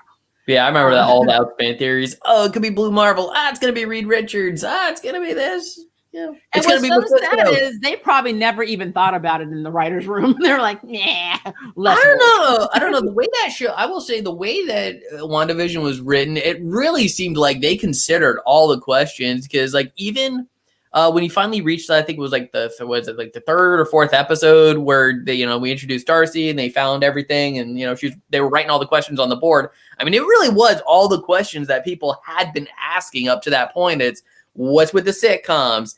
Is this, before, is this before Vision's dead? Is it, all that stuff? And I'm just like, like his Vision alive? And I'm just like, yeah, no, they really were driving the narrative of the show. Yeah. Yeah. So I honestly think they did consider the possibility that the fans would have come up with the ideas of like Blue Marvel and and Reed Richards and stuff, and then came up with the idea of, okay, if we can get them to think about it, but then do something different, as a way to subvert expectations to a degree, which kind of semi don't always work out. I mean, I love WandaVision, but I don't think it's much of a secret. The ending was a bit weak, especially where you had dude at the very end was just like the guy, was it the dude in charge of Sword, who people like may have thought was Mephisto and just turned out to be a one-note villain type of character who's like, yeah, I was friends with your mom, and then at the very end, okay, I'm just gonna try to shoot a bunch of kids for some stupid reason. I don't know why I'm about to shoot a bunch of kids, but why not? Why not? I need to shoot these kids. Oh my Lord, that's funny. What's this about Loki's kid being Thor's sister? It's in the comics. On the movie, they made her name is Hela, Yeah. crazy. She wasn't canon Loki's daughter. She was like an alternate Loki's daughter, one that had already died or something like that a long time ago. Before. Yeah, but the whole thing is that Hela is essentially Loki's daughter, but in the movie they just made her sister. Made her the sister instead. Yeah. To Thor and Loki, which I loved all the theories behind it coming out, was like because of all the similarities between Loki and Hela, and then it's looking at Thor like, are we sure Loki was the one that was adopted? Yeah, like, seriously. But now her mother was like a giant or something. It's been a minute. Something like that. Loki got with some kind of giant lady somewhere, and go back into like Norse mythology. Loki did a lot of things, like turned himself into like a horse or something like that, and got impregnated a few times. I mean, yeah. Loki was gender fluid before it was cool. Hell yeah, Loki. We need a guidance counselor. I really had no idea. I pretty much don't read anything outside of Silk, Agents of Atlas, Arrow, X-Men, and Venom. And I love Arrow. I've been reading Wave too, but Wave's not in a lot of stuff. She's more in the games. But yeah, you already know this, I'm a huge Agent of Atlas fan. And I'm really looking forward to bringing all of my favorites into the MCU, because we do have Jimmy. Even though I don't know if Jimmy was going to be, I'm assuming he's already over Atlas. I'm assuming we already established Yellow Claw. I'm assuming they're making him look stupid or incompetent. Well, they did make him that way. He actually is more competent since WandaVision. But I'm assuming they made him look silly in Ant-Man's movie, or the second Ant-Man movie, because they wanted to sneak in. He's got that Clark Kent, Superman type persona thing going on. I am over this crazily powerful organization, but by day I'm pretending to be an agent that has no power or is scared of his own shadow. So I do really like the fact that the signs are pointing to the fact that we may get Agents of Atlas, only because, and this could be another distraction and something to throw at the fans, but they keep bringing him back. Plus, at the end of WandaVision, Monica looks at him and says, "I can see leadership potential in you." And that is completely what he is in the comics. He joined the Atlas Foundation. So I'm cool with that. But I don't know if we're ever going to get it.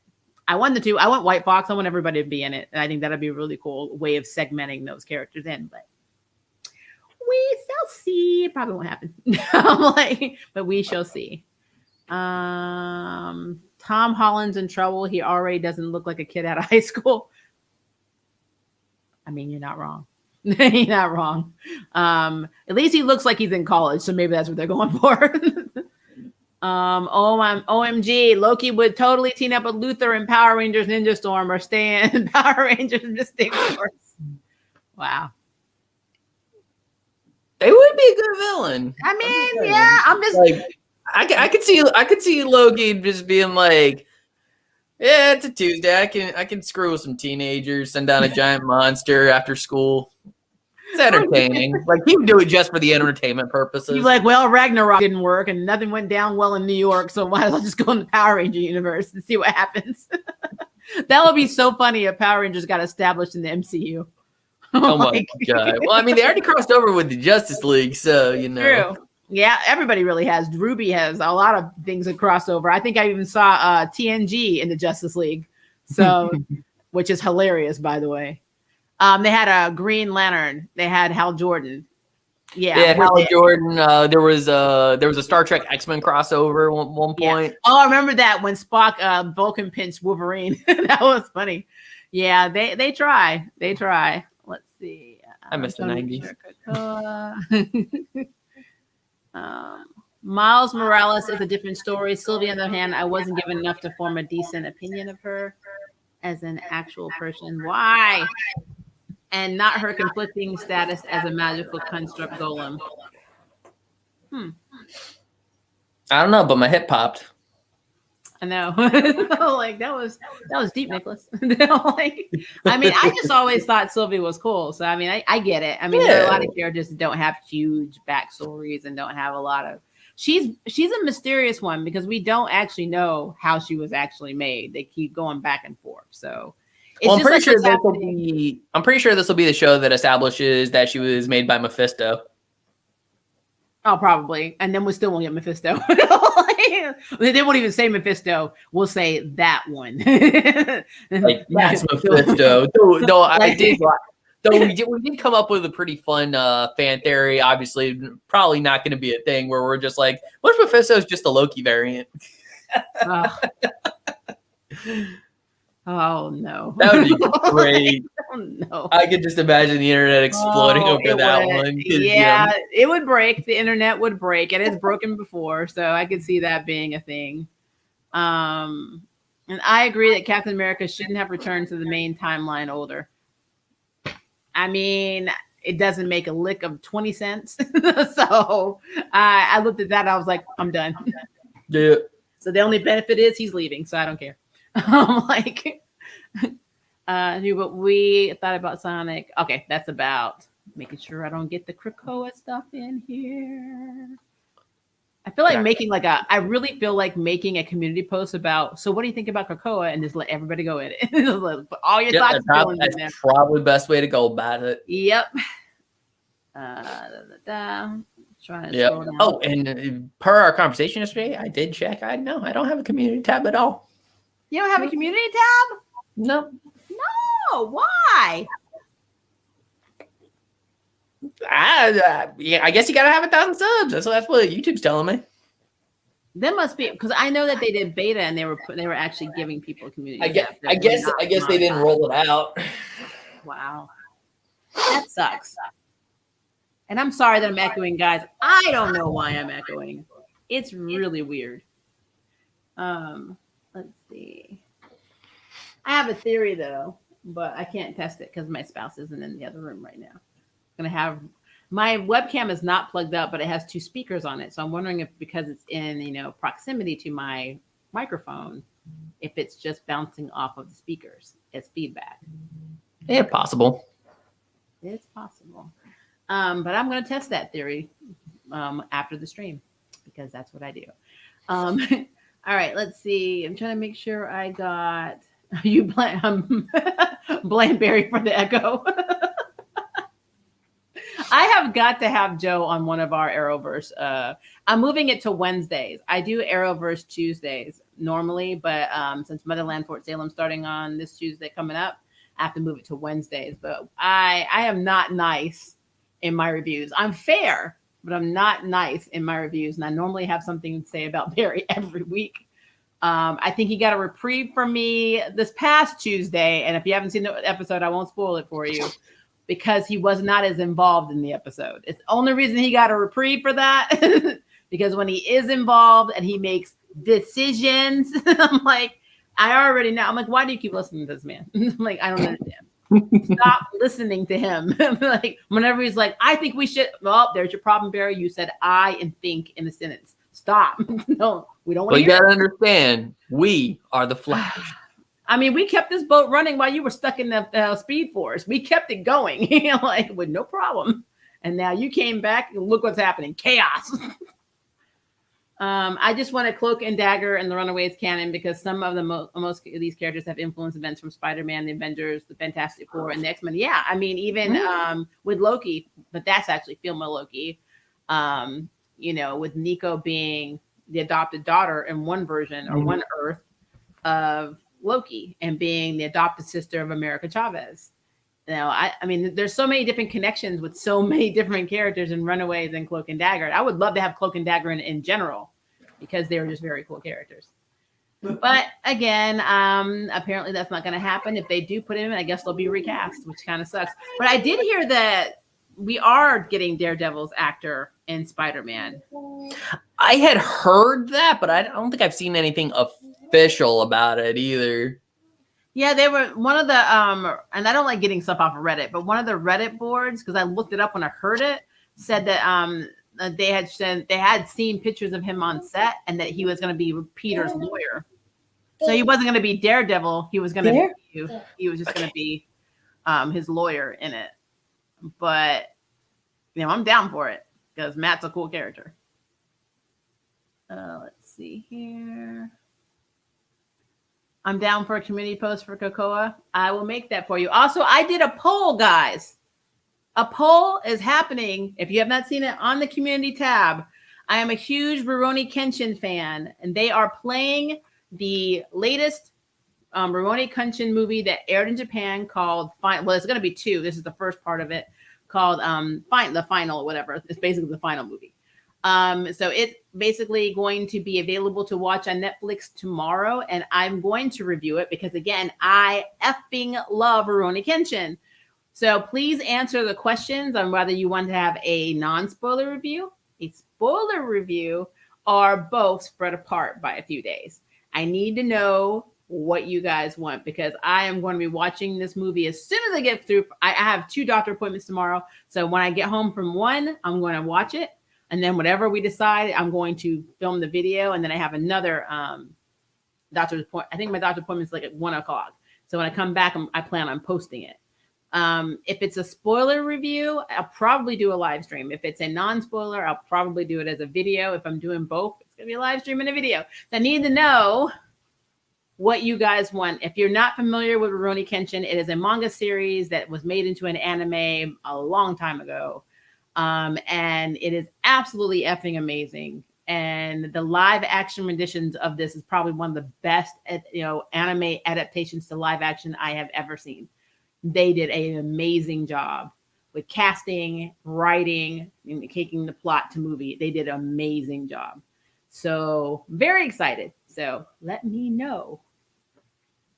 You said spoiler review. If you like it, you shouldn't hold back. Okay. I mean, I can talk about Kenshin for a long time. Jinju, the Revenge arc is my favorite arc in the manga series. They've never successfully animated it. They animated it, just not successfully. It really was bad. It was nothing like the manga. Even the creator, who's kind of an a-hole, and I think probably a pedophile. I want to say that though. He himself did not and demonetized. Yeah, probably. But he literally did not like what they did with the animated version. It was bad. I mean, I don't even know how they came up with that plot. And so this is kind of like their fix for it, making a live action version. And the live action has been very true to the anime and the manga, and it is so good. So spoiler. Yeah, even I'm impressed at the level of quality that the Rurouni Kenshin movies are like. The choreography. Oh my gosh. Like, when I saw the first one, I was like, holy crap, an anime live action done right. I mean, yes, the choreography, the guy they got for Kenshin is so believable as him. And like, he is so believable. I mean, he's not like this little I don't. In the anime, he literally, when he's like questioning stuff, he really looks like he's like an idiot, and then he gets really serious like very quickly. He kind of reminds me of, if you ever watched City Hunter with Ryo, where he has like the whole goofy, and then he has like the whole very serious, I'm about to f up your life moment. Kind of like how this guy is, except he's more clueless. He acts exactly like the anime character, except without being anime-ish or cartoonish. And they did such a good job. And the choreography on that is amazing. They trained for like it was definitely a good interpretation of the anime for sure. Yeah, so I think that you would definitely love it. So Nicholas says both, please. Okay. So I mean, what I can do is I can do my take on what I liked about the choreography, blah blah blah, without giving the plot away, and then I guess on Sunday I can put out a spoiler video. No, I'll work it out. I will work it out. I will work it out. Or what you can do, don't do a review, just do a full reenactment. With my anemia. Sure. Get on a green screen, get a stick, and just start reciting lines from the movie. Be like, Rurouni Kenshin in under 3 minutes. Just post it as a short or something. Stab, you're dead. Short over. Joe, I thought we were literally friends. You want me to die. I see what's happening now. Okay. I will go ahead and I will go more so with the, with your job skills and stuff like that. Take a little PNG file and just do a voiceover. I mean, actually, I could do that. I would love to actually do a parody of Rurouni Kenshin. Rurouni Kenshin movies in under 5 minutes would be absolutely hilarious. I love City Hunter too. That would be, it would be funny. It would be absolutely funny. Let's see. Yeah, guys, I do see you guys love talking about Krakoa. I want you to have a safe space to talk about this. So I will make a community tab for you guys. I will put the community tab up as soon as because I'm about to end the stream in a minute. And I promise you that will be up. Please put in all of the theories and everything you want to talk about. And I will put spoiler in the community tab so people know if you have not read the comics or you're not caught up with anything going on in the world of Krakoa, then do not read the post because, I think you guys need to have that space to talk about Krakoa. You need to. You need to be connected in your Krakoa love because I feel like I'm not giving that to you because I am behind. I'm still stuck with Wolfsbane right now. I'm behind. I am behind. So yeah, life kind of gets in the way occasionally. It does. It absolutely does. All right, but so overall, back to Loki. I know we always do this. We steer clearly, went a little straight. I had no response to tiny humans, and it's like things escape us, and there's chocolate milk involved, and. Well, chocolate milk is eternal. I can't have it, but it looks good, and it used to taste amazing when I could, so I get it. It is a little bit like chocolate milk. Technically it's Pediasure, but still, it's an elixir of life.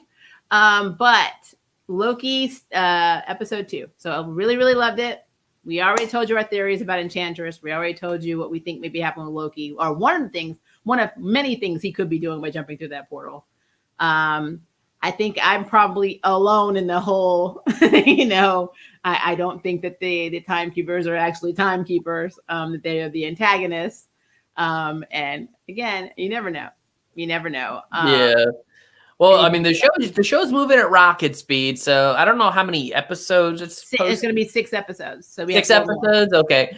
Oh, but I will say to Disney and Marvel, thank you for making this Loki an hour long. Because between WandaVision and at the end, Captain America and the Winter Soldier, it's 30 minutes just wasn't enough, yo. Not to mention, 7 of those minutes was just the credits. That's really true, though. That is. When I was looking at Loki's credits, I was like, "Are we gonna have a credit scene? Are we gonna have an after credit scene? Are we gonna have after?" Nope. I'm checking every week though, just in case, because you never know when they'll slide one in there because they did that with WandaVision. Yeah, I remember watching WandaVision or Falcon and Winter Soldier, and okay, I'm like, all right, they're not doing after credit scene. I wake up the next morning, people are talking about an after credit scene. I'm like, I was really thinking that we were definitely going to have one at least on this episode, but I'm like, no, they're playing that, close to the chest on this. They're like, they're not giving us anything. I said, okay, I need to look at the trailer. I think they put trailers for the next episodes up, but I never get the trailers, obviously, on Disney Plus. We have to go online to see the trailers. So I'm like, yeah, I find it's very hit and miss when it comes to Disney Plus. Like when I watched the Mighty Duck Game Changers, like the trailer was they played it immediately after the show. The episode wrapped up, but then with this, it's like I don't get any kind of. It's just telling me to go watch Captain America and the Winter Soldier, or Falcon Winter Soldier, I should say. Cause, it's got 2 titles. And it's interesting because I know all of the movies are connected. I'm assuming that Black Widow is going to be connected in some way, even though it's a prequel. I don't know. I mean, from what I've seen, I think it's just going to be a Black Widow movie that just takes place before she dies, and that's isn't pretty Yelena going to be the new Black Widow? So maybe we're actually going to see that at the end of the movie. Maybe. Yeah, there might be something there at the end. Fast forward, and then we have her. Or since we have something like that. Or since we have ties with Russia, we might be getting the Red Widow. Who knows? Could be. Yeah, there's a lot. I mean, there's a lot they could be doing. I mean, we already know we're getting Madam Hydra. So, I mean, why not? But I'm trying to wonder if I'm actually going to go to Disney Plus and spend $29.99 to watch that movie. The one thing I love about HBO Max is that I don't have to pay. Yeah, my answer is going to have to be a hard no. I'm just going to go to the theater instead and watch it.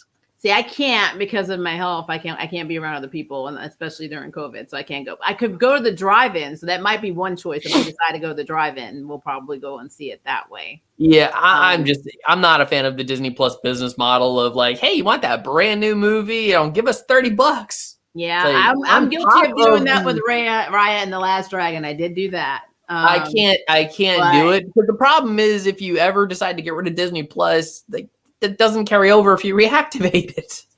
Oh, well, see, I have a way around that, but it's fine. We'll talk about that later. We've all got ways around it.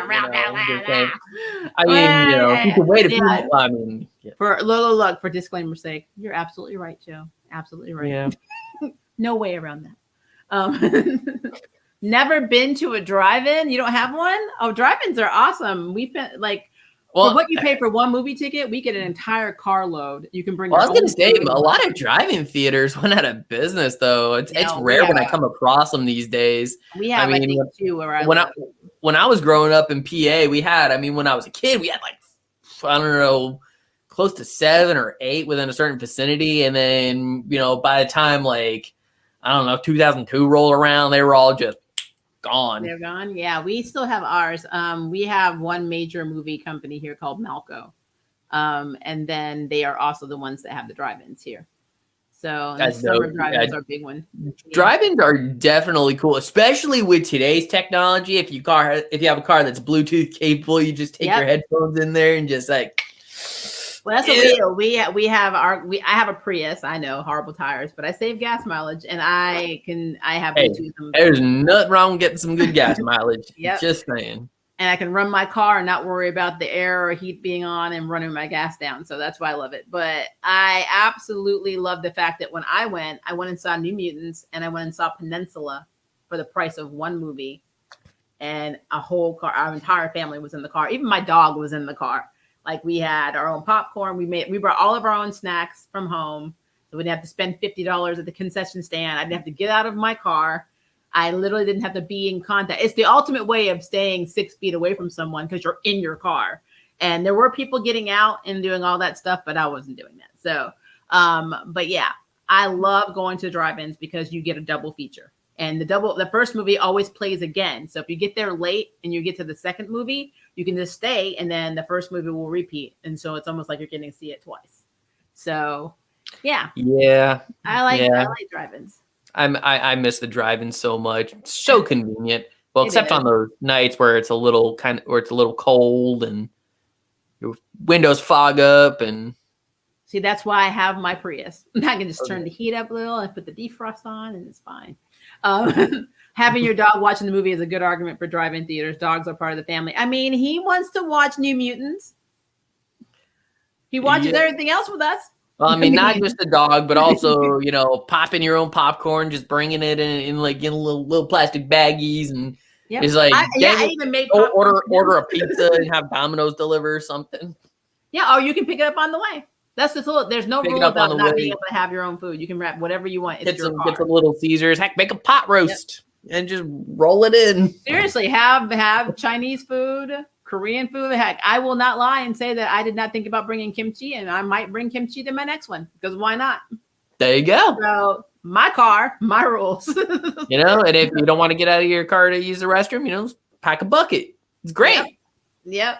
Okay, we're gonna take a couple reuse that Pepsi bottle. The concept is classic and fun. Jackie Chan also played City Hunter. Oh, I love Jackie Chan's City Hunter movie, especially when he was turning into all the Street Fighter characters. He turned into Chun-Li.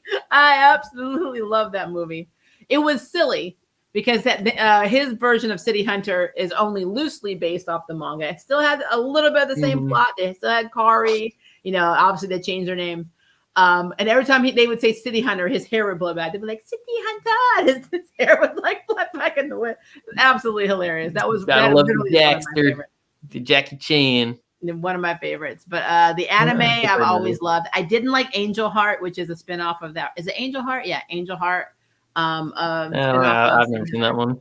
It's stupid. I'm just gonna tell you, it's not worth watching. It basically Kari gets hit by a car and she dies, and before she dies, they take her heart and put it into this assassin woman who, like, you know, basically starts having Kari's memories and stuff like that. And then Rob basically makes her his adopted daughter. It's a crazy plot. I never enjoyed it. It was stupid. I don't even care. I don't even consider it canon. So yeah, but City Hunter itself, love it. I love the movies. Like, I love the animated movies. I even like the Jackie Chan spinoff. It's funny. They're all funny. I'm most excited for She-Hulk. So am I. She-Hulk is going to be very cool. I'm definitely excited for She-Hulk for sure. Yeah, that one's going to be very, very cool. I'm trying to make sure that I need to move up. Sorry. Do I have to start a superhero sidekick reform group like Kid Bobby Barnes, Zachary Satan, and Margarita Combs? Yes, Nicholas, you absolutely need to start this group. Yep. Okay, and then one more. I'm trying because I really am trying, but you know what happens when you stream, you keep moving down. I hated Iron Fist for the main actor, honestly. Most people did. They didn't like it. I mean, I got some enjoyment out of Iron Fist, mostly out of the insanity of how bad it was. I mean, it was almost like the Room of Netflix Marvel shows. Yeah. It kind of destroyed the relationship canons, too, in a way. I mean, there was still hope that Jessica was going to get Luke. Oh, Chippendale. Chippendale Rescue Rangers, cool. But they're also the thing about the partnerships didn't happen. Like, Danny never was with Colleen. He was always with Misty Knight. And I just found that whole thing to be weird, having him be connected with Colleen and not with Misty. It's just a thing. And then having Colleen and Misty team up, because they were partners in the comics, but they didn't have as much screen time until almost the end when the series was like literally being canceled or ending or whatever. So it's weird. It is weird. Your dog probably watched for Lockheed. Yeah, my dog watches anything, especially if it's a lot of action. He loves it. He absolutely loves it. I don't know what it is, but that dog is there for it. I can really get him to watch most things. He's normally right here watching me do a stream, but I guess he got kind of bored and went with River. But it amuses him because I'm talking to the screen and all he sees is me talking to myself. So I think he honestly thinks I'm insane, which is not too far from the truth. So see, you can keep getting more insight into my life, guys. Okay.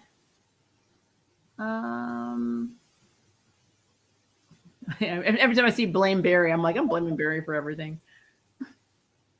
What's your dog's name? My dog's name is Simon. He is a black lab mix.